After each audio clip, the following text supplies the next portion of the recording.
Mengingat pengumuman pendaftaran itu akan dilakukan di akhir Oktober 2022 itu.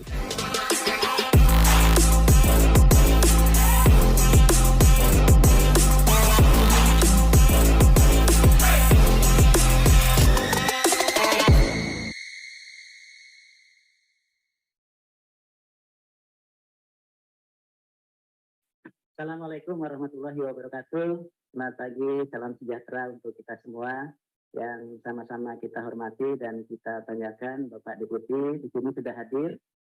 Bapak Alex Demi, beliau adalah Deputi Bidang SDM Aparatur. Terima kasih Pak atas kehadirannya. Nanti beliau akan menyampaikan kaitan dengan grand design untuk ASN kita ke depan, termasuk transformasinya dikaitkan dengan urgensi pengadaan P3K tahun 2022.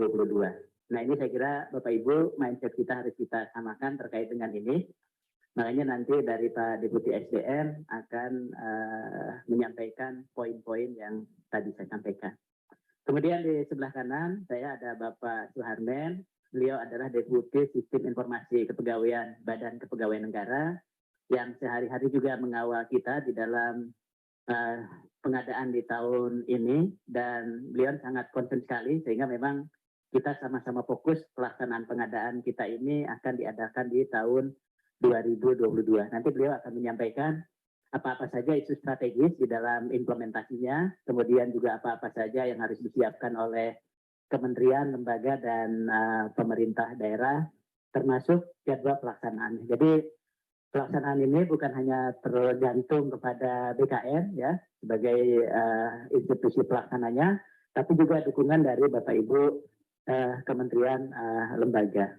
Dan perlu juga kami sampaikan kepada Bapak Ibu sekalian, saat ini juga kami sudah menyampaikan surat kepada seluruh pejabat yang berwenang ya, kepada Pak Sekjen, ya Pak Investment, kemudian itu juga kepada Sekretaris Utama kaitan dengan input data rincian penetapan kebutuhan yang sudah disampaikan oleh Pak Menteri Pan-RB kepada seluruh kementerian lembaga. Nah ini kan menurut rencana bahwa di akhir bulan ini akan dilakukan proses tahapannya ya, termasuk tadi Bapak Ibu kaitan dengan input data terhadap penetapan kebutuhan, mengingat pengumuman pendaftaran itu akan dilakukan di akhir Oktober 2022 itu. Sehingga untuk kelancaran pelaksanaan seleksi ini diharapkan input itu sudah dilakukan di dalam SSC ASN-nya BKN. Nah ini barangkali penting karena dari sampai saat ini menurut Pak Deputi tadi Pak Harmen bahwa baru 18 ya Pak ya, 18 instansi yang melakukan input untuk proses pengadaan tahapan ini. Nah ini saya kira cukup penting Bapak Ibu sekalian. Kemudian yang kedua adalah Bapak Ibu para pejabat yang berwenang ya, para sekjen, para asesmen, dan para sestama, dan juga para pengelola kepegawaian, termasuk yang sudah gabung. Terima kasih juga para Kakandre BKN Pak yang sudah hadir bersama kita. Yang mudah-mudahan nanti dari Pak Kakandre setelah ada pemaparan dari Pak Alex dan Pak Harmen juga bisa menyampaikan ya, dan menindaklanjuti sesuai dengan tugas kewilayahan masing-masing. Terima kasih tentunya atas kehadiran Bapak Ibu teman-teman semua ya di forum yang berbahagia ini, karena ini cukup penting dan memang forum ini Pak Deputi sangat ditunggu-tunggu oleh teman-teman ya untuk kepastiannya, dan mudah-mudahan ini bisa menjawab ya kegalauan dan pertanyaan dari teman-teman semua kapan pelaksanaan seleksi akan dilakukan, sehingga setelah sosialisasi ini teman-teman kementerian, lembaga, dan Pemda sudah bisa melakukan langkah-langkah persiapan untuk pelaksanaan seleksi tahun 2022. Tapi yang paling penting dari untuk data itu menjadi penting karena itu adalah bagian yang cukup signifikan untuk keberlangsungan pengadaan tahun 2022. Oleh sebab itu nanti dari Pak Deputi SDM Aparatur Pak Alex Demi akan menyampaikan tadi seperti saya sampaikan, dan nanti selanjutnya Pak Harmen akan menyampaikan dari aspek kebijakan implementasinya ya, dari peraturan Menpan yang sudah diturunkan dari Permenpan 29 dan ke beberapa keputusan Menteri Pan-RB. Barangkali itu sebagai pengantar, selanjutnya kami persilahkan kepada Bapak Alex Lili, Deputi Bidang SDM Aparatur, untuk menyampaikan pencerahan dan beberapa informasi terkait dengan kebijakan pengadaan tahun 2022. Kepada Pak Deputi kami persilahkan. Selamat pagi, Assalamualaikum warahmatullahi wabarakatuh. Salam, salam sejahtera, Om Swastiastu, Namo Buddhaya, salam kebajikan. Izinkan saya mengantar sedikit diskusi pagi ini, yang nanti secara teknis tentu Pak Harmen akan bisa menjelaskan lebih detail. Saya hanya ingin mengingatkan kembali gambar besarnya. Jadi kita melakukan sesuatu, jangan sampai lupa kita tujuannya apa. Kadang-kadang kita berputar-putar di proses, kita lupa tujuannya begitu. Nah, karena itu saya tidak akan pernah bosan mengingatkan tujuan kita adalah memenangkan visi misi pemerintah, dalam hal ini Presiden, kemudian beliau sudah menetapkan prioritas kerja 5 tahun ini, dan tentu kita berkewajiban untuk mendukung pencapaian prioritas kerja itu. Salah 2 diantaranya adalah pengembangan SDM dan penyederhanaan birokrasi. Kalau kita bicara pembangunan SDM, tentu nanti ya para pelaku utama, para aktor-aktor pentingnya adalah antara lain guru, ya, kemudian dosen, dan tentu juga nakes. Karena kalau kesehatan kita membaik, produktivitas kita bisa meningkat, kemudian nilai tambah yang dihasilkan bisa lebih baik. Nah, terkait dengan itu, Bapak Presiden ingin sekali mengantar kita menjadi negara maju yang besar kemungkinan bisa akan kita capai dalam 10-15 tahun ke depan. Ya, diperkirakan 2045 atau 2050 kita akan menjadi kekuatan ekonomi terbesar keempat di dunia.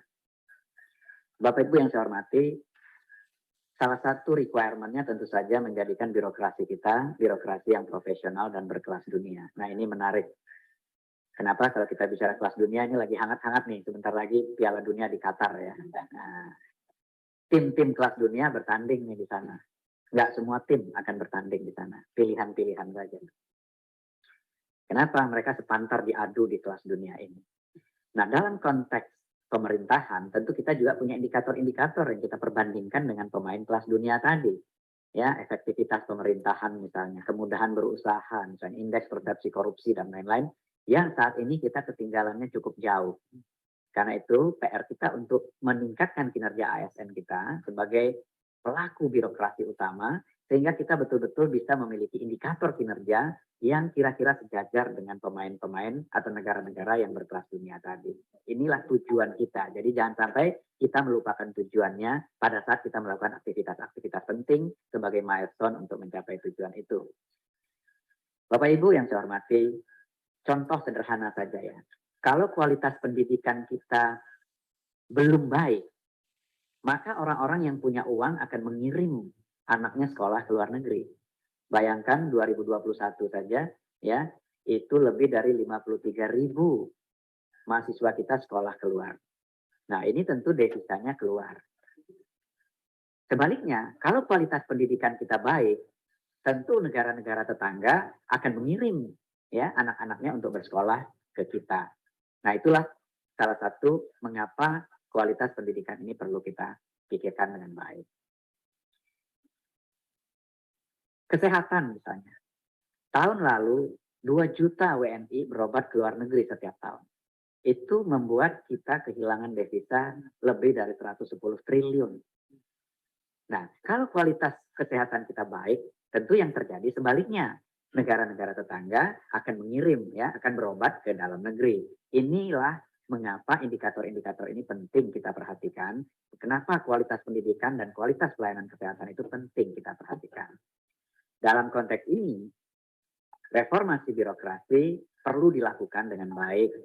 Tetapi kita juga menyadari kenyataan di lapangan bahwa ada PR-PR kita yang belum selesai, sehingga reformasi birokrasi ini, oke, baik. Sekali lagi, tadi kita sudah bicara bagaimana prioritas pemerintah. Mohon maaf ternyata nggak tayang di Zoom, saya pikir sudah tayang.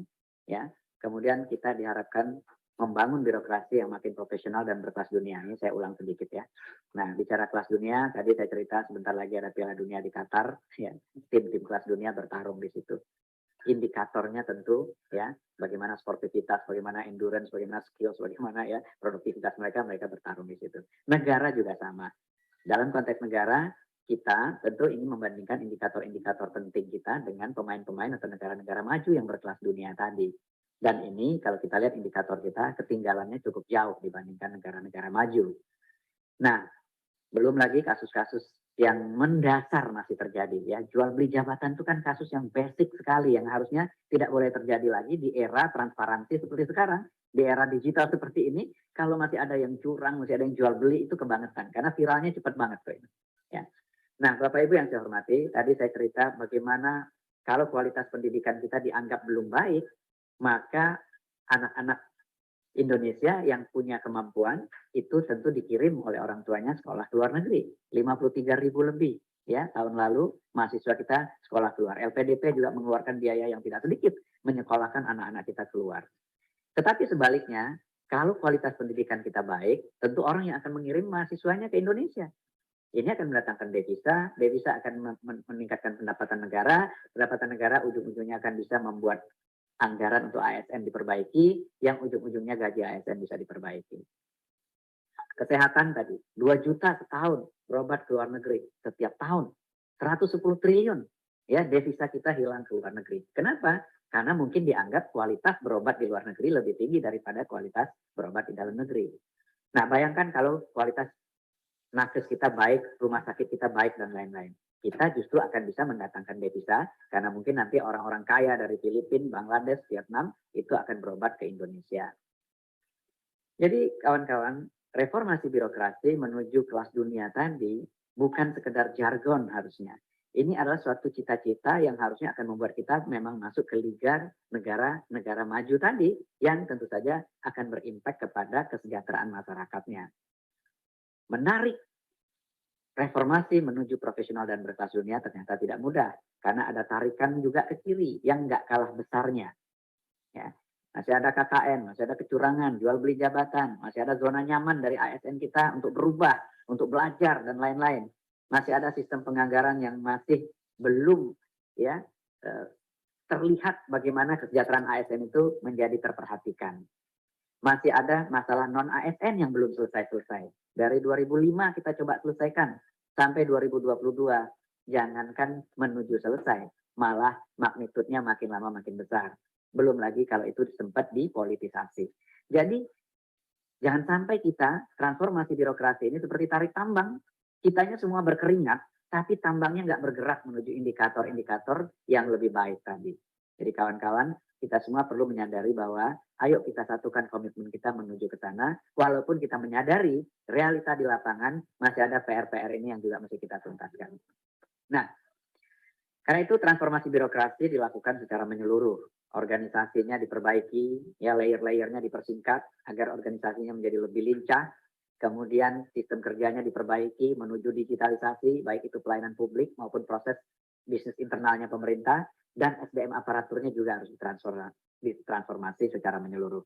Budaya kerjanya diperkuat, kecepatan belajarnya ditingkatkan, kinerjanya ditingkatkan, penghargaannya pun harus kita perbaiki. Kemudian talent dan karirnya kita buka, ya jalur-jalurnya, percepatan transformasi digitalnya kita lakukan, dan jabatan-jabatannya kita rancang ulang. Ya, kemudian perencanaan dan pengadaannya kita perbaiki agar lebih baik terus dari waktu ke waktu. Nah, ini transformasi menyeluruh sekali lagi perlu dilakukan kalau kita memang ingin menjadikan bangsa kita ini menjadi negara maju dan masyarakatnya sejahtera. Dan kalau negaranya maju, insya Allah otomatis ASN-nya juga sejahtera. Postur ASN kita saat ini 4,2 juta.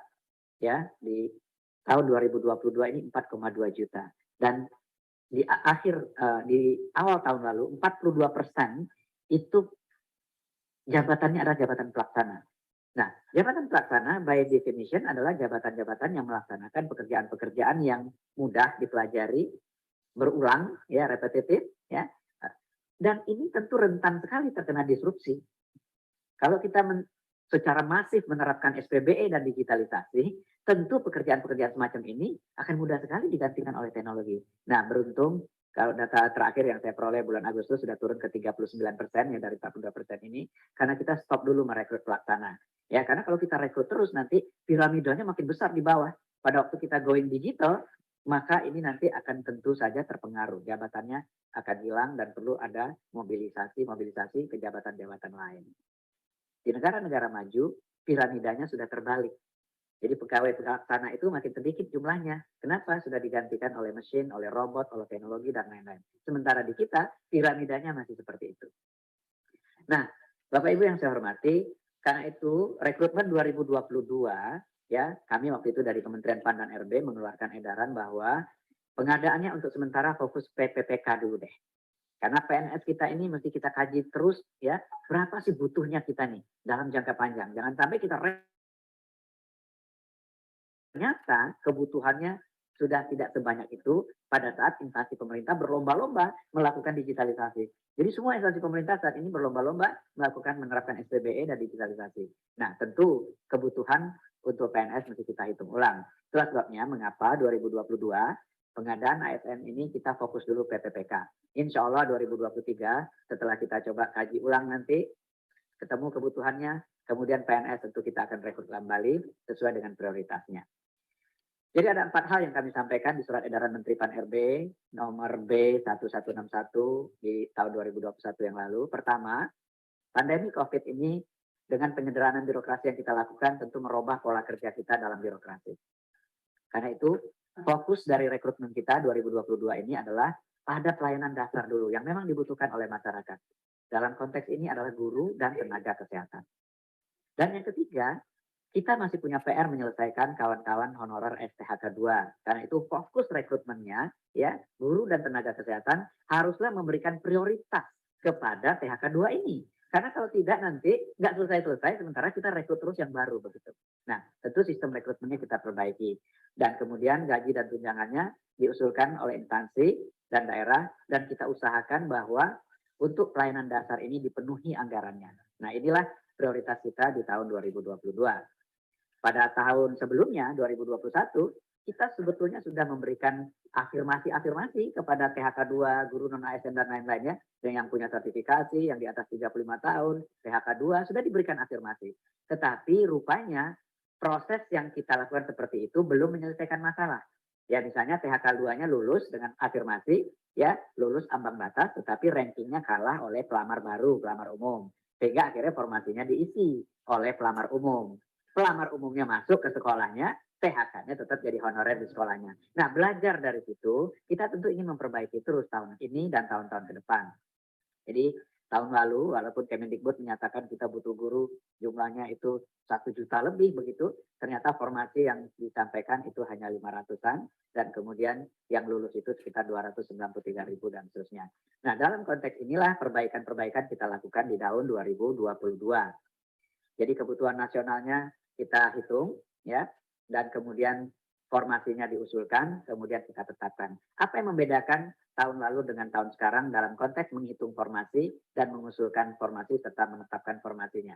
Jadi tahun ini sudah ditetapkan 522.244 formasi untuk tahun 2022 ini. Nah, terkait dengan guru, sudah kita keluarkan Permen PAN nomor 20 tahun 2022, di mana pengadaan PPK JF guru ini ada konteks prioritas dan pelamar umum. Jadi konteks pelamar prioritas adalah orang yang tahun lalu ikut tes dan sudah lulus ambang batas. Itu kita prioritaskan dulu untuk mendapatkan formasi. Kemudian THK 2 kita prioritaskan dulu untuk mendapatkan formasi di sekolah asalnya, dan seterusnya tenaga non-ASN yang terdaftar di Dapodik.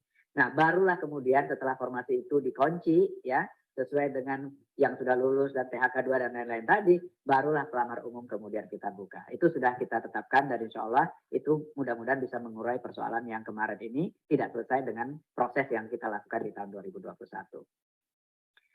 Kemenkes juga begitu, ya. Jadi kebutuhannya ditetapkan secara nasional, kemudian Pemda mengusulkan berdasarkan oleh Kemenkes, dan kemudian diberikan afirmasi-afirmasi terhadap kawan-kawan yang disabilitas di daerah 3T yang sudah mengabdi, ya, dengan usia 35 tahun ke atas dengan masa kerja paling singkat 3 tahun dan seterusnya.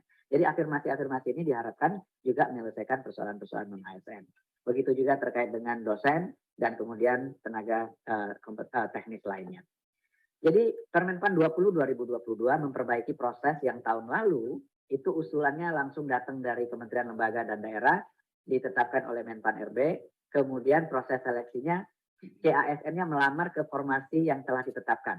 Ya misalnya Pak Budi melamar menjadi guru yang dibuka lowongan formasinya di sekolah tertentu. Nah ternyata dengan proses seperti itu, dibuka formasinya kebutuhannya oleh Kemendikbud 1,2 juta, ternyata formasi yang diusulkan itu adalah 500.000 dan yang lulus hanya 293.000. Dan yang membuat kita juga perlu memperhatikan ini lebih detail adalah ternyata lowongan guru di daerah 3T itu lebih dari 117.000 tidak ada pelamarnya. Jadi kita butuh guru tapi nggak ada yang ngelamar begitu. Nah ini kan tentu perlu kita perbaiki. Padahal passing grade-nya sudah kita turunkan terus yang bisa berakibat kualitas guru kita turun terus dari waktu ke waktu. Nah 2022 kita berharap formasi oleh Pemda itu berdasarkan data rekomendasi dari Kemendikbud. Karena Kemendikbud lah yang punya informasi kebutuhan secara nasional. Nah berdasarkan itu kita harapkan Pemda mengusulkan kebutuhannya. Namun ternyata kita masih punya challenge. Ya, kita merasa ya Kemdikbud merasa dengan Kementerian Keuangan anggarannya sudah disediakan, tapi Pemda merasa anggarannya belum disediakan secara penuh. Nah ini juga ternyata masih jadi PR buat kita perbaikan lagi ke depannya. Tetapi paling tidak sekarang Pemda dalam hal mengusulkan formasi sudah mengacu kepada perhitungan secara nasional yang ditetapkan oleh Kemendikbud. Dan proses seleksinya berdasarkan prioritas yang tadi saya ceritakan. Dan dalam konteks ini diharapkan proses seleksi antara pelamar umum atau new recruit dengan guru honorer khususnya THK 2 tentu tidak kita samakan gitu ya. Jadi prioritas-prioritas ini kita tetapkan terlebih dahulu baru kemudian pelamar umumnya kita seleksi. Dan alokasi formasi itu bisa dilakukan oleh Pemda kepada daerah-daerah yang membutuhkan yang barangkali ya pelamarnya tadi tidak ada di tahun lalu itu. Jadi sekarang pelamar umum bisa dialokasikan oleh Pemda ke sekolah-sekolah di daerah 3T yang tadinya tidak ada pelamarnya. Jadi mudah-mudahan distribusi guru kita juga menjadi lebih baik tahun ini dibandingkan proses rekrutmen yang kita lakukan tahun lalu. Nah, syaratnya apa? Syaratnya tentu datanya harus rapi. Nah, dalam hal ini Pemda bertanggung jawab untuk akuntabilitas data yang kemudian diverifikasi oleh Kemendikbud Ristek. Nah, ini nanti mungkin Pak Harmen akan cerita apa tantangannya di lapangan dan bagaimana kita akan menyelesaikan tantangan-tantangan itu. Dan sekali lagi, pelamar umum kita buka tetap, tetapi setelah terlebih dahulu kawan-kawan yang tahun lalu lulus ambang batas, yang THK 2, yang non-ASN terdaftar di Dapodik, itu kita berikan prioritas terlebih dahulu untuk masuk ke dalam formasi yang ada di sekolah asal mereka. Baru kemudian kita buka untuk pelamar umum yang memungkinkan juga pelamar umum ini ditempatkan oleh Pemda sesuai dengan kebutuhan daerah. Ya, apakah itu daerah 3T atau bukan. Kemudian terkait dengan jabatan fungsional tenaga kesehatan, kita sudah mengeluarkan juga Kepmen nomor 968 tahun 2022, di mana peserta juga prioritasnya adalah THK 2 dan tenaga non-ASN yang terdaftar di situ informasi sumber daya manusia kesehatan. Jadi prioritas kita berikan kesempatan terlebih dahulu kepada THK 2 dan kepada non-ASN yang terdaftar, dan kemudian kita berikan afirmasi-afirmasi. Dan persyaratan-persyaratannya juga sudah dinyatakan sedemikian itu yang ya kita bisa lihat di layar. Jadi bagi jabatan yang mempersyaratkan STR itu terampil dan pertama dipersyaratkan minimum 2 tahun di situ ya, mudanya 3 tahun, madianya 5 tahun. Nah, bagi yang tidak mempersyaratkan STR itu 3 tahun dan 5 tahun. Kemudian diberikan afirmasi ya, sekali lagi diberikan afirmasi kepada 3T itu 35% afirmasinya, kepada usia di atas 35 tahun 25% ya, disabilitas 10% dan seterusnya. Mudah-mudahan dengan begini yang THK 2, yang non ASN yang sudah mengabdi tadi lebih dari 2 tahun atau 3 betul-betul mendapat prioritas terlebih dahulu mendapatkan formasi sebelum pelamar umum masuk. Kemudian terhadap JF teknis, kita juga sudah siapkan kemungkinan untuk memasukkan formasi untuk jenjang pemula, terampil, ahli pertama, ahli muda, ahli madya dengan requirement yang ditetapkan melalui Kepmen yang sudah kita keluarkan. Saya kira itu sebagai pengantar Pak Abah. Terima kasih sekali lagi kawan-kawan. Kita melakukan rekrutmen betul, seolah-olah ini business as usual betul, setiap tahun kita lakukan betul, tapi jangan sampai lupa tujuan kita adalah ingin mencapai ya cita-cita Indonesia menjadi negara maju dengan birokrasi yang profesional dan berkelas dunia. Ada realitas di lapangan, betul, harus kita balance dengan ya bagaimana realitas di lapangan itu kita coba selesaikan. Tentu tidak mungkin memuaskan semua pihak, tetapi paling tidak kita tidak lupa tujuan utamanya, kita mau ikut Piala Dunia.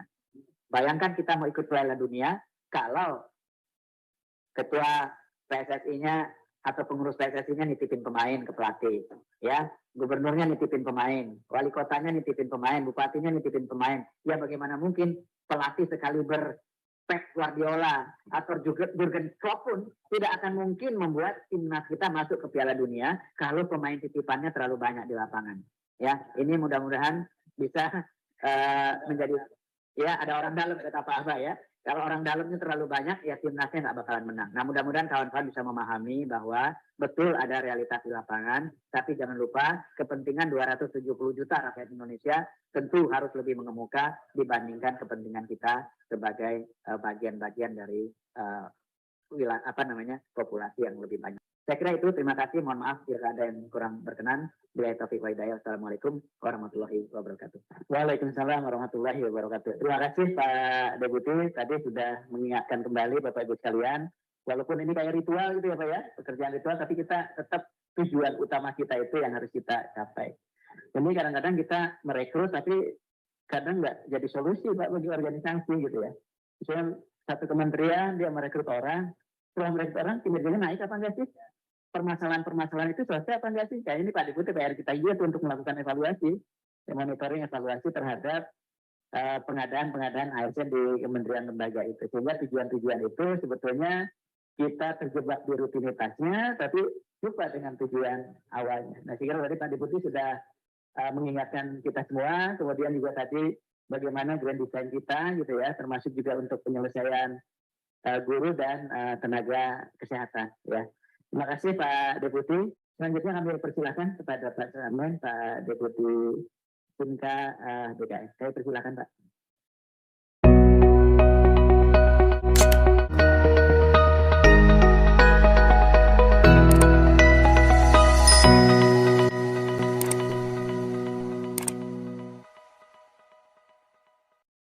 Terima kasih Pak.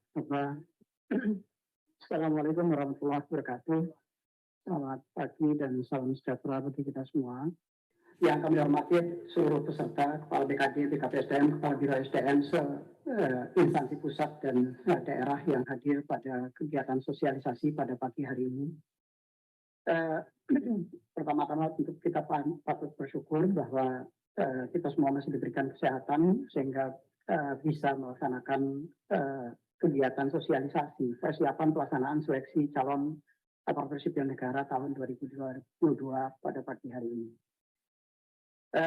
Bapak Ibu yang saya hormati, saya akan coba untuk share screen terkait dengan bagaimana kita akan melakukan persiapan pelaksanaan seleksi tahun 2022 ini terkait dengan sebagaimana disampaikan oleh Pak Deputi SDMA tadi.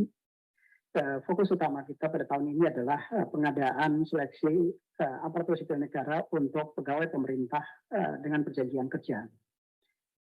Bapak Ibu yang saya hormati, kalau kita berbicara seleksi tentu saja harus ada dasar hukum yang kuat untuk melaksanakan itu. Sehingga setiap aktivitas yang akan kita laksanakan kemudian dapat dipertanggungjawabkan baik secara hukum ataupun di dalam teknis pelaksanaan ke depan. Bagaimanapun juga pelaksanaan ini tentu akan diaudit oleh pihak-pihak yang berwenang, terutama teman-teman dari Badan Pemeriksa Keuangan terkait dengan apakah pelaksanaan ini sudah sesuai dengan ketentuan yang ditetapkan. Selain itu, dasar hukum ini juga penting bagi Panselnas untuk bekerja, termasuk di dalam menentukan apakah seseorang kemudian bisa dikategorikan sebagai lulus seleksi atau tidak lulus seleksi, berdasarkan keputusan Menteri Pan-RB terkait dengan penetapan passing grade, termasuk afirmasinya yang tadi sudah disampaikan oleh Pak Deputi SDMA. Jadi kalau kita berbicara formasi, ini adalah alokasi formasi pada saat ditetapkan oleh Pak Menteri pada saat awal. Kemudian di dalam perkembangannya ada beberapa institusi yang mengajukan membatalkan formasi. Tadi sudah disampaikan oleh Pak Deputi SDMA, ada perbedaan sedikit sekitar 10.000 formasi instansi-instansi yang kemudian mengundurkan diri. Salah satu instansi yang mengundurkan diri yang masuk suratnya ke kami yang ditujukan ke Pak Menteri Pan-RB tetapi juga ditembuskan kepada Kepala BKN adalah misalnya DKI. DKI yang tadinya mendapatkan formasi untuk P3K guru, P3K tenaga kesehatan, dan P3K teknis lainnya, kemudian bersurat karena keterbatasan ada sesuatu dan lain hal, kemudian mengajukan untuk tenaga kesehatan dan teknis lainnya untuk tahun 2022 ini belum bisa dilaksanakan. Tetapi untuk P3K guru terkait dengan formasi yang sudah ditetapkan oleh Pak Menteri itu tetap akan dilaksanakan. Nah, informasi ini tentu nanti akan juga berdampak terhadap sistem seleksi calon aparatur sipil negaranya, karena dalam sistem seleksi masih terdapat formasi-formasi yang berdasarkan formasi yang ditetapkan di awal, kemudian sudah disetujui oleh Pak Menteri untuk dikeluarkan, maka tentu formasi ini akan kita keluarkan agar Bapak Ibu nanti yang akan mendaftar di formasi-formasi tadi tidak mendaftar pada formasi yang kosong, atau istilah kami adalah zong, sehingga Bapak Ibu kemudian bisa mendaftar pada formasi-formasi yang memang dibuka dan disediakan oleh instansi, baik itu instansi pusat ataupun instansi daerah. Nah, kalau kita berbicara terkait dengan mekanisme atau tahapan di dalam pengadaan pegawai pemerintah perjanjian kerja ini, sebagaimana diatur di dalam PP 49 2018, mulai dari mekanisme perencanaan, kemudian dilakukan pengumuman lowongan nanti ke depan, beberapa waktu ke depan akan dilakukan pengumuman terkait dengan lowongan apa saja yang akan dilakukan, yang akan dibuka. Nah, tentu lowongan ini setelah Bapak Ibu di instansi selesai memasukkan daftar formasinya. Untuk instansi daerah, prosesnya sudah selesai dilakukan karena sifatnya diinjek langsung ke dalam database sistem seleksi calon aparatur sipil negara. Dan saat ini sedang dilakukan verifikasi dan validasi atas kesesuaian SK Menteri PAN RB terkait dengan penetapan formasi dengan yang data-data yang sudah masuk di dalam database sistem seleksi. Nah, yang masih berproses saat ini adalah formasi-formasi yang ada di instansi dan instansi pusat, kementerian dan lembaga. Saat ini masih di dalam proses input. Ibu Menteri, Ibu Sesmenpan beberapa waktu yang lalu telah bersurat kepada seluruh sekjen sesama dan sesmen di kementerian lembaga yang mendapatkan formasi pada tahun ini untuk segera menyelesaikan input data formasi tadi paling lambat tanggal 28 Oktober 2022. 28 Oktober 2022 artinya besok Bapak Ibu di instansi kementerian lembaga diharapkan sudah bisa menyelesaikan input data formasi yang ke dalam sistem seleksi calon aparatur sipil negara ini. Nah, setelah Bapak Ibu selesai melaksanakan input data formasi tadi, nanti BKN, kantor pusat BKN dalam hal ini adalah Direktorat Pengadaan dan Kepangkatan akan melakukan verifikasi terhadap formasi tadi, apakah formasi yang sudah Bapak Ibu input ke dalam sistem seleksi calon aparatur sipil negara konsisten dengan surat keputusan Menteri PAN RB terkait dengan penetapan formasi bagi kementerian lembaga. Nah, setelah formasi ini clear dan bersih, baru kita akan membuka sistem seleksi tadi supaya Bapak Ibu kemudian bisa memilih formasi-formasi yang sesuai dengan latar belakang pendidikan Bapak Ibu. Dan Bapak Ibu kemudian bisa melakukan pelamaran, melamar melalui sistem, tidak ada transaksi apapun di situ. Bapak Ibu cukup mendaftar melalui sistem seleksi calon aparatur sipil negara. Kemudian dilakukan seleksi, ada 2 seleksi yang dilakukan karena ini adalah P3K. Kalau untuk PNS ada 3 tahapan seleksi, yaitu seleksi administrasi, seleksi kompetensi dasar, dan seleksi kompetensi bidang untuk melihat kesesuaian antara kualifikasi pendidikan dengan bidang pekerjaan yang akan Bapak Ibu lamar. Tetapi karena ini adalah P3K, maka seleksinya hanya ada 2, yaitu seleksi administrasi dan seleksi kompetensi. Kemudian setelah dilakukan seleksi, nanti akan ada pengumuman hasil seleksi dan selanjutnya dilakukan pengangkatan menjadi pegawai pemerintah dengan perjanjian kerja. Bapak Ibu tentu nanti begitu diangkat, usulan pengangkatan, Bapak Ibu harus mengisi daftar riwayat hidup melalui sistem juga, dan nanti berdasarkan data riwayat hidup yang sudah Bapak Ibu sampaikan, maka akan diterbitkan nomor induk P3K bagi Bapak Ibu yang lulus seleksi tadi.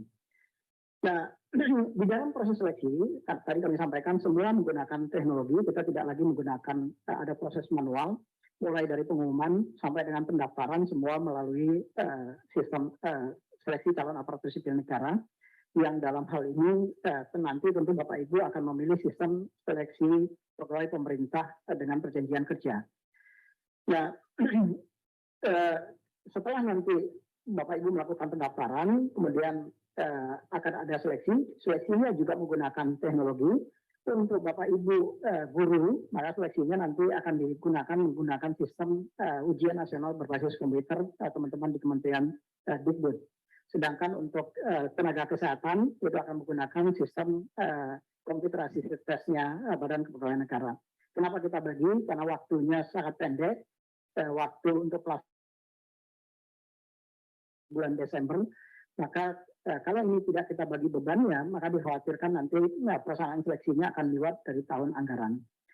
Nah, tetapi mekanisme transfer data yang kita lakukan itu tidak dilakukan secara manual. Data akan dienkripsi dan disampaikan melalui sistem seleksi calon, sistem pengolahan data hasil seleksi SSCSN pengolahan nilai, dan begitu dilakukan pengolahan nilai sesuai dengan passing grade yang sudah ditetapkan oleh keputusan Menteri Pan-RB dan afirmasinya, maka hasil kelulusan ditandatangani juga dengan menggunakan digital signature. Jadi tidak ditandatangani secara basah. Dan setelah ditandatangani dengan menggunakan tanda tangan digital, maka hasil seleksi Bapak Ibu bisa langsung mendownload dan mengumumkan di portal Bapak Ibu masing-masing instansi. Nah, bagaimana sistem mekanismenya? Jadi nanti akan pertama tentu akan dilakukan sinkron data terkait dengan formasi tadi untuk memastikan bahwa setiap formasi yang sudah ditetapkan oleh Pak Menteri itu betul-betul konsisten dengan yang ada di dalam database yang nanti akan Bapak Ibu pilih. Kemudian admin dari masing-masing instansi melakukan setting terhadap beberapa variabel yang harus dilakukan di situ, termasuk waktu pendaftaran, tanggal dan jam berapa pendaftaran itu akan ditutup. Dan tentu ini akan seragam untuk seluruh nasional. Kemudian setelah dilakukan setting beberapa variabel tadi, kemudian dilakukan pembukaan untuk pendaftaran. Banyak Bapak Ibu guru yang bertanya kepada kami kapan sih ini akan dibuka gitu. Saya selalu mengatakan ini akan dibuka setelah formasinya tadi betul-betul clear dan clean. Karena jangan sampai nanti Bapak Ibu terjebak mendaftar pada formasi yang sebetulnya formasinya ternyata tidak ada. Gitu. Ini tentu untuk kepentingan Bapak Ibu semua, kami ingin memastikan bahwa Bapak Ibu kemudian tidak mendaftar pada formasi yang kosong. Kemudian setelah itu Bapak Ibu membuat akun dan melakukan pendaftaran dan memilih formasi yang akan Bapak Ibu lamar. Setelah Bapak Ibu melamar, kemudian ada tugas instansi untuk melakukan verifikasi terhadap persyaratan administrasi yang Bapak Ibu sampaikan dan melakukan pengumuman hasil verifikasi administrasi tadi. Setelah itu ada periode sanggah Bapak Ibu yang merasa dirugikan selama di dalam proses seleksi administrasi. Bapak Ibu bisa mengajukan sanggah kepada instansi kenapa misalnya Bapak Ibu kemudian tidak masuk atau tidak lulus. Mekanisme sanggah ini wajib dijawab oleh instansi karena mereka kemudian yang melakukan verifikasi terhadap seleksi administrasi tadi. Setelah masa sanggah lewat waktunya, maka akan diumumkan hasil orang-orang yang lulus seleksi administrasi, kemudian BKN maupun teman-teman di Kementerian Dikbud menyusun jadwal untuk pelaksanaan seleksinya. Setelah kita umumkan jadwalnya, dilakukan seleksi, dan hasil seleksi juga setiap hari dengan menggunakan enkripsi yang disiapkan oleh teman-teman di Badan Cyber dan Sandi Negara disampaikan menggunakan API service ke sistem pengolahan nilai. Nah, setelah dilakukan pengolahan nilai baru diumumkan hasil seleksinya sebelum sanggah. Setelah dilakukan pengumuman hasil seleksi, kemudian dibuka kembali periode sanggah untuk Bapak Ibu yang merasa dirugikan di dalam nilainya misalnya tidak sesuai dengan yang hasil pengolahan dengan yang Bapak Ibu peroleh pada saat seleksi. Di periode sanggah ini kemudian kalau ternyata Bapak Ibu benar tentu ada perubahan di dalam penilaiannya, kemudian tetapi tentu saja nanti karena ini semua akan terrecord di dalam database server sistem seleksi, maka tentu instansi wajib untuk menjawab atas sanggahan yang Bapak Ibu sampaikan. Kalau sanggahan itu terkait dengan pelaksanaan seleksi yang dilakukan melalui sistem CAT BKN, maka BKN wajib untuk menjawab dan menjelaskan sanggahan yang Bapak Ibu ajukan. Dan begitu juga kalau sanggahan itu karena Bapak Ibu mengikuti seleksi melalui sistem UNBK, maka teman-teman di UNBK wajib untuk menjawab sanggahan kalau Bapak Ibu merasa dirugikan atas nilai-nilai yang diperoleh. Kemudian setelah selesai jawaban sanggah, dilakukan pengolahan nilai akhir dan baru kemudian dilakukan pengumuman kelulusan. Nah, setelah pengumuman kelulusan akhir, baru kemudian dilakukan pemberkasan untuk penetapan nomor induk calon aparatur sipil negara atau nomor induk P3K yang Bapak Ibu semua. Nah, ini adalah proses bisnis secara keseluruhan. Peserta membuat akun bagi PPK ini bagi peserta membuat akun. Sistem seleksi calon aparatur sipil negara akan memvalidasi data Bapak Ibu membandingkan dengan data NIK yang ada di Dukcapil. Jadi nanti akan divalidasi by sistem ke Dukcapil untuk memastikan Bapak Ibu memang nomor induk kependudukannya konsisten dengan data yang ada di dalam database Dukcapil. Nah, bagi yang teman-teman di tenaga kesehatan, karena ini adalah seleksi untuk tenaga kesehatan dilakukan secara tertutup, nah, artinya tertutup dilakukan hanya bagi mereka yang terdaftar di dalam database PHK2 BKN yang berprofesi sebagai tenaga kesehatan dan database sistem informasi SDM kesehatan yang di Kementerian Kesehatan, maka dilakukan filtering terhadap data di SI SDMK. Kemenkes untuk memastikan bahwa Bapak Ibu memang terdaftar di dalam dua database tadi, baik itu database PHK2 ataupun di dalam database SI SDMK. Kemudian kalau dua-duanya sudah terkonfirmasi Bapak Ibu memang ada di dalam salah satu dari database tadi, maka Bapak Ibu kemudian akan mengikuti seleksi administrasi dan Bapak Ibu bisa melanjutkan pendaftaran. Dan kemudian lakukan seleksi administrasi oleh instansi. Setelah seleksi administrasi ada sanggah dan peserta yang lulus seleksi akan mengikuti seleksi berbasis komputer menggunakan sistem CAT-BKN. Untuk guru juga sama, tetapi guru ada skema. Jadi ada skema yang P1, P2, dan P3 atau fasilitas umum. Tadi sudah disampaikan oleh Pak Deputi SDMA, untuk yang P1 ini diprioritaskan bagi mereka-mereka yang sudah lulus passing grade pada seleksi tahun 2021 yang lalu. Ini by system akan ditempatkan mereka-mereka ini akan ada di prioritas mana? Prioritas 1, prioritas 2, atau prioritas 3. Nanti kalau mereka adalah prioritas 1, maka yang bersangkutan akan langsung dilakukan penempatan bagi P1 dan kemudian ada pemberkasan. Tapi Bapak Ibu tetap harus melakukan registrasi supaya untuk melakukan konfirmasi saja. Jadi Bapak Ibu yang berada P1 tetap harus melakukan konfirmasi, mendaftar untuk dilakukan konfirmasi apakah Bapak Ibu masih ada atau sebetulnya Bapak Ibu sudah tidak ada. Jadi bagi yang P1 kemarin, yang sudah lulus seleksi di 2021 kemarin, yang lulus passing grade, belum tetap melakukan konfirmasi. Kemudian dilakukan penempatan, hanya saja kalau kemudian penempatannya ternyata instansi Bapak Ibu tidak membuka formasi, maka nanti Bapak Ibu akan dialirkan ke P2. Bapak Ibu akan mengikuti seleksi, tetapi seleksinya hanya menggunakan mekanisme observasi bagi P2 dan P3. Jadi nanti mekanisme yang akan dilakukan teman-teman di Dikbud akan melakukan observasi terhadap posisi Bapak Ibu dan Bapak Ibu berdasarkan data-data yang masuk tadi, kecuali bagi pelamar umum. Bagi pelamar umum itu yang kemudian akan mengikuti seleksi dengan mekanisme UMBK, tentu setelah tadi P1 atau yang lulus di P2 berdasarkan hasil observasi, ataupun yang lulus di P3 berdasarkan hasil observasi, baru kemudian sisanya akan bisa memilih formasi di pelamar umum.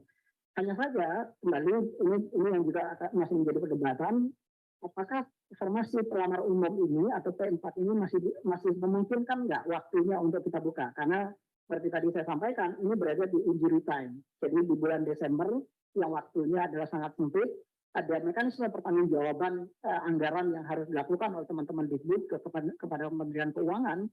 Kalau ini bisa diselesaikan sebelum tanggal 12 Desember, pelamar umum ini akan bisa kita buka. Ini yang nanti kami perlu mendapatkan kepastian dari teman-teman Dikbud, apakah kita akan membuka formasi di pelamar umum ini. Kalau ini tidak bisa dibuka, maka tentu pelamar umum akan dinaikkan statusnya menjadi ke P3. Nah ini yang nanti perlu tapi P3 dan P2 dan P3 tentu akan digabung nanti posisinya, karena mereka adalah berada pada level yang sama dan mereka adalah yang juga sudah terdaftar di dalam database-nya Dapodik maupun PHK2-nya BKN. Jadi ada skema penyederhanaan kalau misalnya 3 tahapan ini tidak memungkinkan waktunya kita laksanakan pada tahun ini juga. Itu salah satu yang kemudian akan menjadi kendala di dalam waktu yang pendek ini. Nah, setelah semua sesuai dengan posisinya, saya memang hari ini tadi malam teman-teman di Kementerian Dikbud sudah menyelesaikan mekanisme pertukaran data antara sistem seleksi calon aparatur sipil negara dengan sistem di database Dapodik. Hari ini akan dilakukan uji coba, ini sedang berlangsung. Teman-teman di Dikbud sedang ada di Badan Kepegawaian Negara untuk melakukan simulasi supaya tidak ada orang yang salah kamar, supaya tidak ada orang yang kemudian misalnya dia sebetulnya honor di SD1 tetapi kemudian SD1-nya karena buka formasi tapi ternyata terlempar ke SD nomor 3 misalnya. Nah, ini harus dipastikan betul Bapak Ibu, kemudian tidak ada yang salah kamar. Kadangkala sudah kita pastikan pun masih tetap saja karena datanya ada ratusan ribu di database Dapodik, potensi-potensi seperti itu tetap masih ada. Tetapi ini yang kita coba antisipasi semaksimal mungkin potensi risiko tadi dengan simulasi yang kita lakukan bersama-sama dengan teman-teman di Kementerian Dikbud. Kalau simulasi ini kemudian sukses pada hari ini dan instansi pusat bisa menyelesaikan penginputan formasi sebagaimana surat Ibu Sesmen Pan RW yaitu besok, maka kami optimis paling lambat tanggal 31 Oktober besok sistem seleksi ini sudah bisa kita buka untuk Bapak Ibu bisa melakukan pelamaran. Tetapi kalau ini belum selesai, maka tentu saja kami harus memastikan terlebih dahulu formasi-formasi tadi Bapak Ibu kemudian tidak mendaftar pada formasi yang zonk atau yang sebetulnya tidak dibuka tetapi masih ada di dalam database SSCISN. Nah, setelah dilakukan seleksi melalui mekanisme UNBK dengan sistem UNBK, maka seluruh hasil seleksi tadi disampaikan diolah melalui sistem pengolahan di SSCISN yang algoritmanya tentu disesuaikan dengan keputusan Menteri Pan RB termasuk juga afirmasinya yang tadi sudah disampaikan oleh Pak Deputi SDMA. Kemudian baru dilakukan sanggah kalau Bapak Ibu ada yang merasa dirugikan dari hasil pengolahan itu dilakukan sanggah dan baru pengumuman hasil akhir terhadap ketentuan apakah Bapak Ibu lulus seleksi atau tidak lulus seleksi. Nah, tahun ini belajar dari pengalaman tahun lalu banyak sekali ya ini orang Indonesia kalau masih bisa curang ya kenapa tidak curang gitu. Itu yang kami berusaha untuk memperbaiki. Tahun lalu banyak sekali dari Bapak Ibu yang kemudian harus digugurkan karena Bapak Ibu menggunakan materai palsu. Jadi padahal menggunakan materai palsu itu adalah kejahatan serius Bapak Ibu karena itu diatur di dalam undang-undang perpajakan kita. Jadi tahun ini kemudian kami menyiapkan sistem pendaftaran itu dengan menggunakan e-materai. Jadi kita tidak lagi menggunakan materai fisik tetapi menggunakan elektronik materai dan kami bekerja sama dengan teman-teman di Peruri dan Peruri sudah menyediakan beberapa provider untuk memudahkan Bapak Ibu bisa membeli e-materai untuk dicantumkan di dalam formulir lamaran Bapak Ibu dan nempel di dalam sistemnya. Nah, kalau begitu nempel nanti dia juga akan terkonfirmasi kepada sistemnya Peruri dan terkonfirmasi di dalam sistem e-materainya BKM. Kalau Bapak Ibu menggunakan e-materai tentu Bapak Ibu juga akan lebih dimudahkan, lebih diuntungkan karena Bapak Ibu tidak perlu kemudian mencari materai kemana-mana. Yang kedua juga Bapak Ibu tidak perlu lagi kemudian menempel, kemudian harus mengirimkan berkas di foto terus dikirimkan, tetapi langsung sistem langsung menampilkan di situ. Ada beberapa yang provider yang disiapkan oleh Peruri, yaitu ada di Pajakku, ini yang dikelola oleh teman-teman di Dijen Pajak, kemudian ada Finnet, kemudian ada Mitracom, Eka Sarana, dan Peruri sendiri, dan Koperasi Swadharma. Jadi silakan pilih di antara yang paling mudah bagi Bapak Ibu untuk memilih, yang penting e-materainya tertempel di dalam surat lamaran yang Bapak Ibu ajukan. Ini adalah jumlah soal yang nanti akan diujikan di seleksi kompetensi teknis. Totalnya ada sekitar 145 soal, 90 soal untuk kompetensi teknis, seleksi kompetensi manajerial 25, sosiokultural 20, dan wawancara 10. Kalau untuk seleksi kompetensi teknis nilainya Bapak Ibu benar, jawaban Bapak Ibu benar, maka Bapak Ibu mendapatkan nilai 5, tetapi kalau salah, Bapak Ibu tidak mendapatkan nilai atau 0 atau tetap nilainya. Begitu juga dengan kompetensi manajerial, nilainya tidak fix karena ini adalah yang dilihat kecenderungan Bapak Ibu di dalam melaksanakan sistem manajemen. Jadi nilainya adalah dalam bentuk range 1 sampai dengan 4. Kalau kecenderungan Bapak Ibu sangat baik misalnya, maka Bapak Ibu akan mendapatkan nilai 4. Tetapi kalau jauh dari yang ekspektasi, maka tentu Bapak Ibu akan mendapatkan nilai 1. Yang Bapak Ibu tidak akan mendapatkan. Jadi saran kami, apapun misalnya kalau Bapak Ibu tidak memahami, ya jawab saja. Paling tidak Bapak Ibu mendapatkan nilai 1, syukur-syukur mendapatkan nilai 4. Untuk sosiokultural juga sama, nilainya dalam bentuk range dari 1 sampai dengan 5. Kalau Bapak Ibu menjawab paling menggambarkan pribadi Bapak Ibu adalah orang yang sosialita misalnya, tetapi sosialita bukan dalam arti yang aktif di sosial media, bukan itu, tetapi bukan artis, tetapi yang orang yang kemudian betul-betul mampu beradaptasi dengan baik kepada masyarakat. Karena yang kita harapkan ASN ini kan adalah juga sekaligus sebagai orang yang mampu memberikan layanan yang terbaik kepada masyarakat, tetapi juga mampu beradaptasi dengan baik kepada masyarakat sebagaimana core value ASN yang berakhlak. Jadi nilainya dalam bentuk range di situ, yaitu yang terendah itu adalah 1 dan yang tertinggi itu yang paling mendekati kecenderungannya mendapatkan nilai 5. Nah kalau Bapak Ibu tidak menjawab, ya tentu nilainya 0. Ini juga sama seperti tadi. Bapak Ibu mengerti atau tidak mengerti sebaiknya dijawab.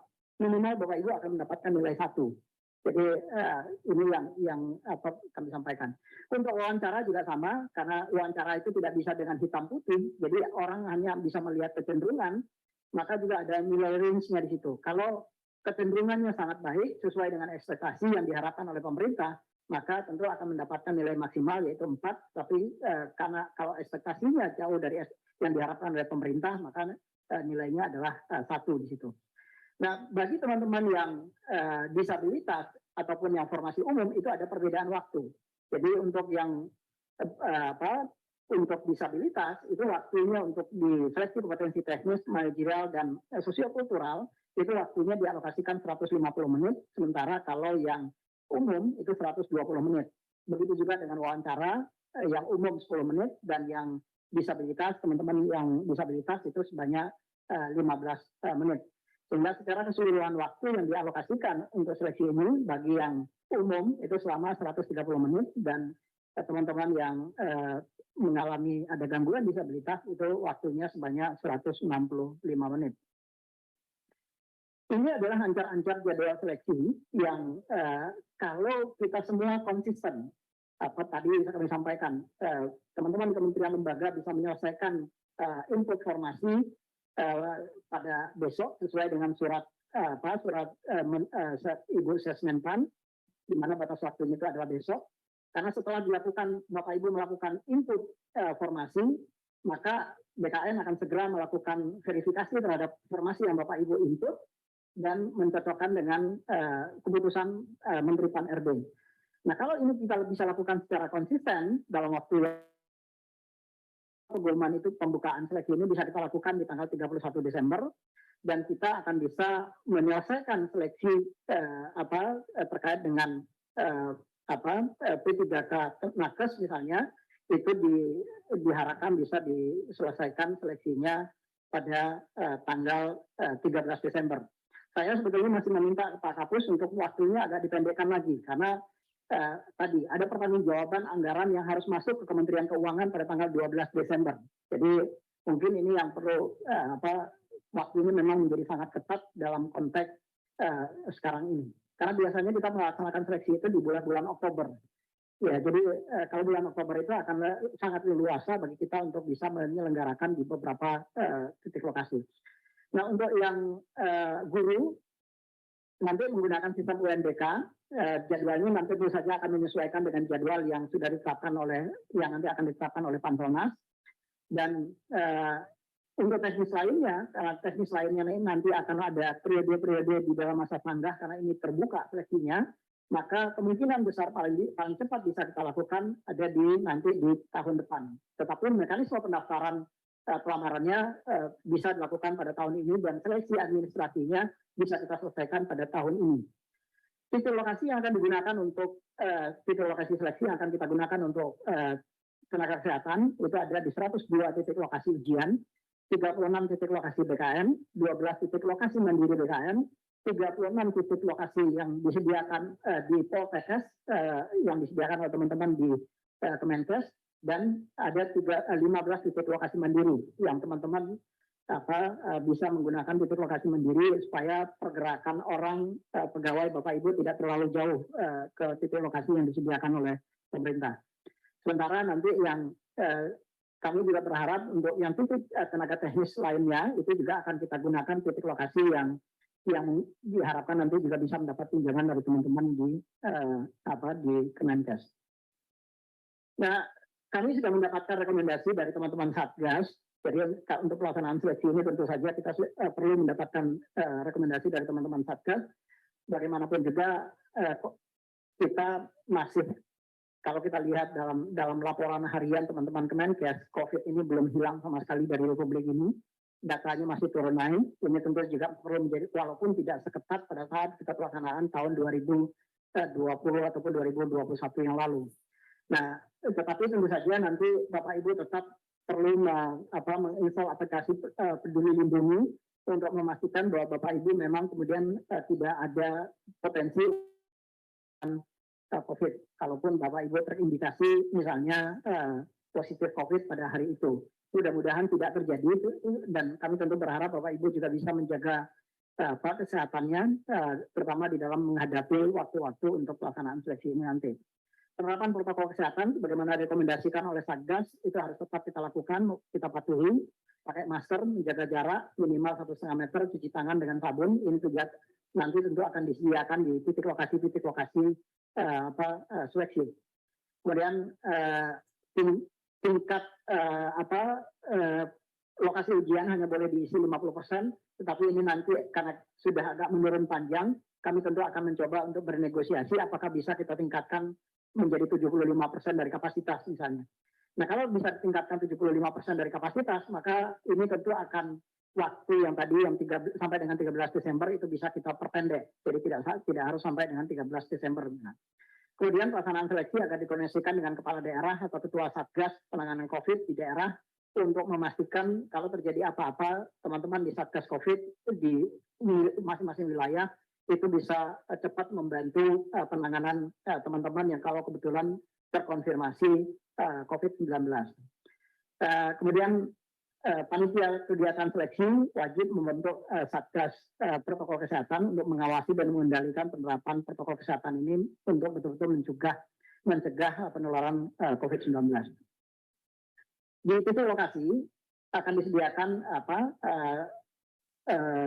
QR code Peduli Lindungi. Jadi nanti teman-teman di UNDK juga akan kami minta untuk menyediakan pamflet untuk bisa setiap peserta men-scanning QR Peduli Lindungi pada titik lokasi ujian, sehingga semua yang mengikuti seleksi akan termonitor oleh pemerintah di dalam konteks penanganan COVID-19 ini. Kemudian panitia seleksi instansi wajib mengecek status vaksinasi peserta. Ini yang diminta oleh teman-teman di di Satgas COVID. Kalau Bapak Ibu sudah 3 kali, tentu ini akan lebih memudahkan bagi Bapak Ibu untuk mengikuti seleksi, karena kelonggaran yang sudah diberikan oleh pemerintah kalau kita sudah mendapatkan vaksin booster atau 3 kali vaksin. Namun bagi Bapak Ibu yang baru mengikuti vaksin 2 kali, vaksin lengkap itu juga masih dimungkinkan. Nah, bagi Bapak Ibu yang belum mengikuti vaksin, ini perlu meminta surat keterangan dari dokter bahwa Bapak Ibu memang tidak melakukan vaksin karena alasan-alasan kesehatan misalnya. Ini tentu masih tetap dimungkinkan Bapak Ibu bisa mengikuti seleksi, tetapi dengan Bapak Ibu membawa surat keterangan dokter dari rumah sakit pemerintah. Ini adalah prosedur pelaksanaan seleksi, ini relatif sama setiap tahun. Jadi sejak kita positif COVID, diterjang badai COVID tahun 2020, mekanisme dan prosedur ini masih konsisten kita terapkan. Tidak boleh ada orang berkerumun, ini masih tetap konsisten kita laksanakan, dan ini tentu saja akan dipantau dan dimonitor oleh Satgas COVID. Jadi mohon betul, terutama di titik-titik lokasi mandiri, Bapak Ibu bisa konsisten untuk melaksanakan protokol kesehatan ini dengan sebagaimana yang disampaikan oleh teman-teman di Satgas Nasional. Mungkin ini beberapa hal Pak Asdep yang dapat kami sampaikan. kepada Bapak Ibu semua, tetapi kembali lagi kami ingin menegaskan, mohon betul bantuan dan kerjasama Bapak Ibu semua, karena ini tidak bisa dilakukan oleh BKN sendirian, karena ada kewenangan-kewenangan yang menjadi kewenangan Bapak Ibu di instansi, terutama terkait dengan finalisasi formasi di dalam sistem seleksi calon aparatur sipil negara.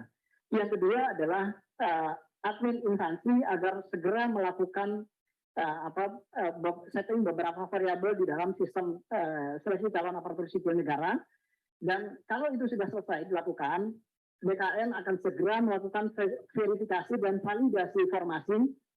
Saya sudah meminta kepada Bapak Ibu Kakanred pagi ini untuk segera melakukan verifikasi dan validasi atas formasi yang di instansi daerah, terutama karena Bapak Ibu Kakanred ada di instansi daerah. Dan Bapak Ibu di instansi mohon segera berkoordinasi dan berkonsultasi kepada teman-teman kami di kantor regional. Sementara untuk di kantor pusat, kami juga sudah berkoordinasi dengan Direktur Pengadaan dan Kepangkatan yang akan melakukan verifikasi formasi yang di instansi pusat. Nah, tetapi ini belum bisa bekerja karena Bapak Ibu tadi saya sampaikan, terutama di instansi pusat, baru 18 instansi yang sudah menyelesaikan input formasi ke dalam sistem seleksi calon aparatur sipil negara ini. Kami berharap pada tanggal 28 Oktober besok, Bapak Ibu sudah betul-betul menyelesaikan sesuai dengan suratnya Ibu Sesmenpan. Karena kalau ini tidak selesai, maka potensi molornya juga akan besar. Kami sampaikan tadi, kita berada di injury time. Kalau ini betul-betul akan kita laksanakan pada tahun ini, maka mohon juga bantuan dan kerjasama Bapak Ibu semua untuk bersama-sama kita dengan BKN melakukan percepatan-percepatan terkait dengan penyelesaian formasi ini. Sehingga supaya BKN juga bisa kemudian melakukan verifikasi terhadap formasi dan memastikan formasi tadi betul-betul sudah sesuai dengan surat Menpan, surat keputusan Menpan maupun surat edaran Dirjen Nakes terkait dengan kualifikasi pendidikan di masing-masing formasi jabatan. Nah, kalau ini kita bisa lakukan secara bersama-sama, bergotong royong, kami optimis ini bisa kita lakukan kita buka pada tanggal 31 Oktober besok. Tapi kalau Bapak Ibu kemudian juga tidak melaksanakan tugasnya, maka ini tentu akan menjadi kendala besar bagi kita semua, dan tentu terutama bagi kami di Kementerian Pan-RB dan BKN terkait dengan pelaksanaan seleksi ini. Itu beberapa hal yang dapat kami sampaikan. Terima kasih. Assalamualaikum warahmatullahi wabarakatuh. Waalaikumsalam. Terima kasih Pak Deputi tadi yang sudah menyampaikan secara lengkap ya, sampai hal yang teknis tadi apa-apa saja yang harus Bapak Ibu lakukan. Ada Bapak Ibu sekalian yang harus Bapak Ibu lakukan khususnya di tataran implementasi, karena ini di luar kewenangan BKN dan Kemenpan ya Pak, kurang lebih gitu ya Pak Deputi ya. Jadi artinya penyelenggaraan ini bisa terlaksana. Tadi salah satunya hal yang cukup strategis adalah peran Bapak Ibu para pengelola kepegawaian tadi untuk menginput formasi ke dalam SSC-ASN-nya BKN. Nah ini penting, kita punya waktu sehari, saya yakin teman-teman ini bisa melakukan itu ya, karena ini sebetulnya waktunya cukup panjang. Nah barangkali ini Pak Deputi, ini pertanyaannya, kalau misalnya sampai 28 lewat, mungkin dari 50 sekian instansi misalnya, itu baru ada taruhnya gitu ya, kira-kira gimana nih Pak Deputi nanti? Iya, ini yang mungkin nanti kami tentu akan kembalikan ke Panselnas, apakah kita masih akan tetap go ahead dengan pelaksanaan seleksi di 2022 ini, atau kemudian pendaftarannya tetap kita buka, verifikasi administrasinya tetap kita laksanakan, tapi kemudian seleksi ujiannya kita laksanakan di tahun depan. Itu yang paling memungkinkan bisa kita lakukan. Kalau misalnya Bapak Ibu di instansi masih punya kendala pada saat melakukan input formasi, karena memang ini ada hal-hal yang perlu menjadi komitmen kita bersama, termasuk teman-teman di instansi pembina, baik itu Kementerian Dikbud, terutama Nakes dan guru di Kementerian Dikbud yang tadi kami sampaikan. Hari ini kami sedang melakukan simulasi, aplikasi bisnis sudah kita siapkan dengan proses bisnis yang baru yang kemarin pada tanggal 26 disampaikan oleh teman-teman Dikbud, sudah diselesaikan oleh Dikbud, dan hari ini tadi pagi saya ngecek ke teman-teman di BKN sedang melakukan simulasi uji coba dengan data real, apakah ada potensi orang yang salah kamar atau tidak. Karena ini harus dipastikan betul supaya hal-hal yang pernah terjadi di tahun 2021 kemarin, yang orang dia sebetulnya honor di SDA misalnya, padahal SDA-nya membuka formasi. Akhirnya ini kemudian mereka terpaksa oleh sistem karena flaggingnya diarahkan ke SDB, dia kemudian terdaftarnya di SDB, padahal di SD tempat dia honor dia terdaftar. Nah, kita tentu tidak menginginkan hal itu tidak terjadi. Simulasi ini yang hari ini sedang intens dilakukan oleh teman-teman BKN dan Dikbud, mudah-mudahan bisa diselesaikan hari ini. Kalau ini bisa diselesaikan hari ini, maka paling tidak isu terkait dengan guru sudah relatif aman. Hanya yang tadi yang perlu menjadi catatan kami, apakah dengan waktu yang terbatas, teman-teman Dikbud masih bisa atau sanggup untuk melaksanakan sampai dengan yang P4. Karena waktunya terlalu pendek. Kalau misalnya satu prioritas itu kemudian bisa dilakukan sampai dengan butuh waktu 4 atau 5 hari, maka tentu teman-teman Dikbud akan berhitung apakah ini memungkinkan untuk kita lakukan atau tidak. Ini yang kami juga sudah sampaikan ke Ibu PLT Dirjen GTK. Kenapa ini penting? Karena jangan sampai nanti kasus 2021 terulang kembali. Waktu 2021 kita mengatakan akan ada 3 skenario atau 3 tahapan seleksi, yaitu ada tahap 1, tahap 2, tahap 3. Tetapi karena keterbatasan waktu, kemudian tahap 3 tidak bisa kita laksanakan. Nah, ini tentu akan merugikan teman-teman guru yang kebetulan mendaftar di tahap 3. Nah, yang tahap 4 ini atau P4 ini juga diharapkan tidak terjadi demikian. Ini yang perlu kita antisipasi secara bersama-sama supaya teman-teman ini kemudian bisa apakah P2 dan P3 kita gabung misalnya sehingga P4 menjadi P3 dengan keterbatasan waktu yang tadi. Nah, skenario ini tentu harus kita lakukan bersama-sama dengan teman-teman Dikbud, mana yang paling memungkinkan untuk kita lakukan. Jangan sampai nanti kita sudah umumkan ada P4 atau U misalnya, tetapi kemudian ternyata waktunya tidak memungkinkan untuk kita lakukan. Demikian Pak. Baik, terima kasih Pak Deputi. Saya kira Bapak Ibu, teman-teman sekalian, yang pertama ini merupakan komitmen pemerintah ya untuk menyelesaikan ini. Jadi ini tanggung jawab bersama ya. Kalau kita bicara pemerintah, bukan hanya Menpan, bukan hanya BKN, tapi kementerian, lembaga, dan Pemda, gitu ya. Itu yang pertama. Yang kedua, kita sama-sama punya tanggung jawab terhadap publik. Ya, jadi ini juga tanggung jawab kita bersama. Makanya tadi baik Pak Alek, Pak Harmen sama-sama ngawal ini gitu ya. Untuk apa? Untuk membantu Bapak Ibu sekalian gitu ya. Dan nanti apa yang bisa kita lakukan tahun ini ya kita eksekusi tahun ini. Itu yang paling penting ya Pak ya. Itu yang paling penting. Tapi tadi butuh dukungan juga dari Bapak Ibu sekalian nih semuanya. Termasuk tadi input data untuk ke CASN-nya. Ya, sehingga nanti betul-betul ketika itu sudah diinput, jangan sampai nanti orang salah kamar dan sebagainya gitu ya. Karena kalau salah kamar itu di mana-mana bahaya gitu ya. Gitu ya Pak ya, gitu ya. Gitu ya. Kalau kita satu rumah mertua aja salah kamar mertua aja bahaya kan gitu ya Pak ya, walaupun itu fungsi pengabdian gitu ya. Jadi artinya ini penting nih Bapak Ibu sekalian karena kalau di pengadaan itu memiliki sensitivitas yang tinggi gitu ya. Jadi kami dengan BKN kadang-kadang juga menghadapi teman-teman tuh yang sebetulnya orang yang belum tentu benar aja bisa juga kita gitu, apalagi yang mereka merasa dirugikan. Nah, poin-poin itu barangkali baik di guru, tenaga kesehatan dan sebagainya itu penting. Nah, komitmen kita tetap di tahun ini gitu ya. Tapi tadi kalau ada persoalan kita bicara seleksi administrasinya tahun ini tetap teman-teman itu punya kesempatan yang sama untuk seleksi kompetensinya. Nah, itu yang paling penting ya Pak Deputi ya. Saya kira tadi teman-teman yang disampaikan Pak Deputi tadi, setelah ini maka apabila ada kendala tadi kalau di pusat ke tempatnya Pak Deputi gitu ya untuk konsultasi dan sebagainya tindak lanjut teknisnya. Kemudian untuk teman-teman di daerah itu bisa konsultasi ke kantor-kantor regional BKN yang tersebar ya di seluruh Indonesia. Jadi saya kira teman-teman yang biasanya sudah punya. Jadi sekarang sudah tanggal 27, tapi kita masih ada waktu. Tanggal 28-nya sampai pukul berapa nih Pak? Di suratnya proses itu sampai jam 5 ya. Nah, kita nggak nyebutin jam ya. Ya kalau enggak maksud saya implementasi di BKN-nya Pak.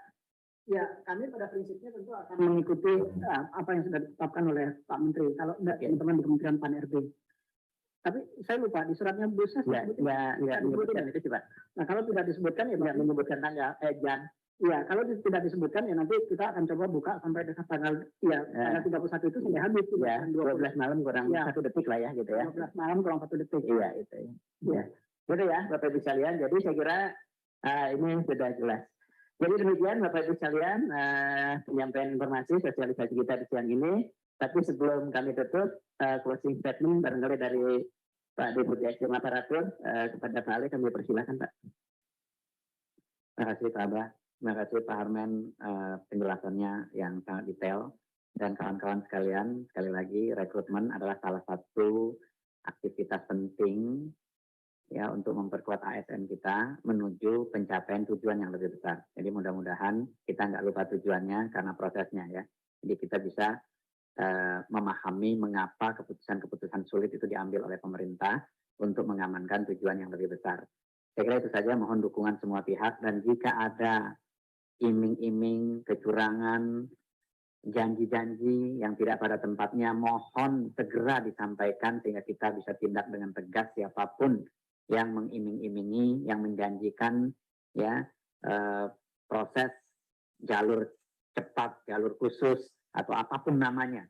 Karena ujian atau seleksi yang dilakukan oleh BKN itu betul-betul mencoba menjaga keadilan dan kesempatan yang sama bagi kawan-kawan yang termasuk ke dalam target rekrutmen kita. Jadi tidak ada itu janji orang yang bisa memberikan kelulusan, yang bisa memastikan formasi, memastikan tempat, kecuali Anda sendiri melakukan kewajiban-kewajiban seperti yang sudah dipersyaratkan dalam proses seleksi ini. Mohon tidak sungkan untuk melaporkan ya kepada kami, kepada BKN, kepada Panselnas melalui span lapor juga silakan disampaikan jika ada oknum yang menjanjikan, jika ada oknum yang mengiming-imingi ya dengan imbalan tertentu dan seterusnya terkait dengan seleksi ASN ini. Mohon dibantu semua pihak agar ini berjalan dengan baik, wajar ya tanpa adanya kecurangan-kecurangan lagi, karena tidak mungkin kita bisa mencapai tujuan pembangunan nasional kalau baru mau masuk ASN sudah curang begitu calonnya ya. Itu saja dari saya. Terima kasih sekali lagi. Assalamualaikum warahmatullahi wabarakatuh. Terima kasih Pak Deputi. Jadi kita kembali bahwa tujuan kita untuk pengadaan tadi Bapak Ibu sekalian, dan kita jangan terjebak ya pada godaan-godaan tadi ya. Barangkali ada yang menjanjikan ya, kalau ketemu itu bacakan istighfar aja Pak ya, sama Al-Fatihah gitu ya. Jadi belum dilaporkan Pak gitu. Jadi artinya memang ini kan potensi-potensi seperti itu pasti adalah tentang bagi teman-teman yang masih awam terhadap proses seleksi itu gitu ya. Selanjutnya kami persilakan Pak Deputi Pak Arne, ada yang sampaikan terakhir. Ya, terima kasih Pak Asep, terima kasih Pak Deputi SDM. Saya hanya ada dua juga yang ingin saya sampaikan. Pertama adalah seleksi untuk pelayanan dasar ini betul-betul pemerintah sangat concern dan ada keberpihakan yang luar biasa besar yang diberikan oleh pemerintah kepada teman-teman yang saat ini sudah menjadi tenaga honorer di apakah itu di sekolah ataupun di fasilitas pelayanan kesehatan. Seleksi ini dilakukan secara tertutup, artinya hanya bagi Bapak Ibu yang sudah terdaftar di dalam database Dapodik, database THK2 yang tentu saja Bapak Ibu adalah status menjadi guru honor selama ini. Begitu juga dengan tenaga kesehatan yang status Bapak Ibu juga sudah tercatat sebagai tenaga kesehatan, layanan kesehatan di fasilitas layanan kesehatan pemerintah. Keberpihakan ini tidak saja dalam bentuk sistem seleksi yang tertutup, tetapi juga tadi disampaikan oleh Pak Deputi SDM, ada afirmasi-afirmasi yang diberikan kepada Bapak Ibu berdasarkan lamanya pengabdian yang Bapak Ibu jalani selama ini. Misalnya kalau Bapak Ibu sudah mengabdi 3 tahun dengan orang yang sudah mengabdi 5 tahun, tentu penghargaan kepada yang mengabdi di atas 5 tahun tentu akan menjadi lebih besar dibandingkan yang 3 tahun. Pemerintah menghargai itu. Yang kedua, ada juga afirmasi kalau Bapak Ibu kemudian mengamar pada wilayah-wilayah 3T untuk misalnya untuk di nakes misalnya. Kemarin Pak Menteri juga sudah menyampaikan, boleh nggak untuk yang teman-teman yang mendaftar di wilayah-wilayah 3T kemudian mendapatkan afirmasi khusus lagi. Itu juga kemudian difasilitasi oleh pemerintah. Artinya apa yang ingin kami sampaikan adalah keberpihakan pemerintah pada Bapak Ibu saat ini itu luar biasa besar. Manfaatkan keberpihakan itu secara baik dan benar. Bapak Ibu tidak perlu kemudian mencari cara untuk menyogok apalagi kemudian mendapat janji-janji yang tadi disampaikan oleh Pak Deputi SMA. Saya bisa pastikan Bapak Ibu walaupun ada yang menjanjikan, Bapak Ibu tidak akan saya proses. Kebetulan datanya tentu ada di saya. Jadi saya bisa menjanjikan kepada Bapak Ibu tidak akan ada yang bisa berani menambah atau mengurangi nilai Bapak Ibu. Karena sebelum data Bapak Ibu kemudian diproses, dan diprosesnya juga ada sistem enkripsi yang tadi disiapkan oleh BSSN, di dalam sistem ini membuka enkripsi ini juga ada 4 institusi yang harus masuk dulu di situ. Ada BKN, ada Kemenpan RB, ada BPKP, dan Kementerian Dikbud yang memegang kunci tadi. Jadi tidak ada ruang sebetulnya bagi Bapak Ibu untuk bisa mencoba mendapatkan memberikan janji-janji dan seolah-olah bisa meluluskan Bapak Ibu. Yang bisa meluluskan Bapak Ibu hanya Bapak Ibu diri Bapak Ibu masing-masing. Jadi saya sependapat tadi yang disampaikan oleh Pak Deputi SMA, kalau ada orang-orang yang mencoba mengiming-imingi Bapak Ibu, tolong segera dilaporkan.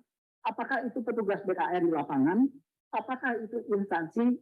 Kita pastikan akan kita proses. Kami BKN, Pak Kepala sangat komitmen dengan ini, dan saya yang paling kencang di BKN untuk kalau memang ada indikasi ke arah itu, terlepas yang bersangkutan sudah menerima atau tidak menerima, maka hukuman disiplin itu sudah pasti jatuh kepada yang bersangkutan. Tinggal seberapa berat hukuman disiplin tadi diberikan kepada mereka. Tentu yang terberat adalah pemberhentian tidak dengan atas permintaan sendiri. Itu adalah yang paling berat. Dan itu tentu kalau pemberhentian dengan tidak hormat tentu nanti setelah inkrah di sidang pengadilan. Tetapi supaya proses di sidang pengadilannya nggak lama, menunggu terlalu lama, ya kami kemudian akan menetapkan pemberhentian tidak atas permintaan sendiri. Bagi kami yang paling penting adalah orang yang menjadi borok di dalam upaya kita untuk menciptakan sistem seleksi yang fair, yang transparan, yang mempertimbangkan semua orang, itu betul-betul bisa kita laksanakan dengan seadil-adilnya. Sehingga kalau ada yang bermain-main, mencoba bermain-main dengan itu, kita juga tidak akan segan-segan untuk memberhentikan yang bersangkutan. Itu mungkin dari kami, Pak Abah, dan terima kasih. Assalamualaikum warahmatullahi wabarakatuh. Baik, terima kasih. Waalaikumsalam. Terima kasih Pak Deputi, Pak Amek, Pak Deputi, Pak Harmen. Saya kira sudah banyak informasi yang disampaikan, dan terakhir kita butuh komitmen dari kita semua dalam penyelenggaraan, termasuk menjaga nilai-nilai integritas dan moralitas di dalam proses seleksi. Jadi jangan segan-segan tadi BKN, Menpan, dan pihak berwajib itu sangat terbuka ketika ada proses ini. Apalagi sekarang di dalam Pansel Nasibus juga sudah tergabung secara langsung dari Bareskrim Polri. Jadi Bapak Ibu sekalian, mari kita jaga semuanya. Dan ini adalah salah satu bentuk juga untuk menjaga kepercayaan masyarakat kepada pemerintah. Nah ini juga penting kalau ini bisa terlaksana dengan baik. Tentunya juga ini akan membangun citra pemerintah yang lebih baik lagi. Dan juga mudah-mudahan kita bisa mendapatkan orang-orang hebat yang melalui seleksi ini dan menjadi solusi bagi organisasi. Sekali lagi terima kasih kepada Pak Deputi, Pak Deputi SDM, Pak Deputi Pinta, Pak Sony, Pak Kapus, dan juga Bapak Ibu di sini. Panselnas juga sudah hadir, Bapak Ibu Kakanrek, dan juga rekan-rekan para pengelola kepegawaian, para kepala biro di lingkungan kementerian, lembaga, dan pemerintah daerah. Selamat bekerja, selamat berkoordinasi nanti dengan teman-teman BKN supaya pelaksanaan teknisnya bisa berjalan dengan baik, dan surat kita yang sudah sampaikan untuk input ke dalam SDK ASN itu bisa Bapak Ibu selesaikan besok, waktunya itu sampai 28 terakhir ya Pak ya, malam gitu ya, jadi nggak boleh lewat ya Pak ya, jadi kita selesaikan ya. Sudah tertuju otomatis, jadi nggak ada lagi perpanjangan karena akan mengganggu yang lain kalau proses ini kita lakukan. Terima kasih semuanya, sekali lagi Bapak Ibu sekalian, khususnya Pak Deputi yang sudah hadir, juga Pak Sony dan rekan-rekan semua, sehat dan sukses selalu, mudah-mudahan berjalan lancar, dan Allah Subhanahu wa Ta'ala melindungi upaya kita bersama.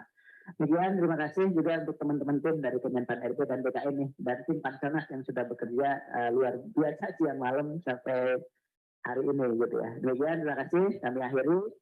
Dan kami kembalikan ke Mbak Isi selaku MC. Assalamualaikum warahmatullahi wabarakatuh.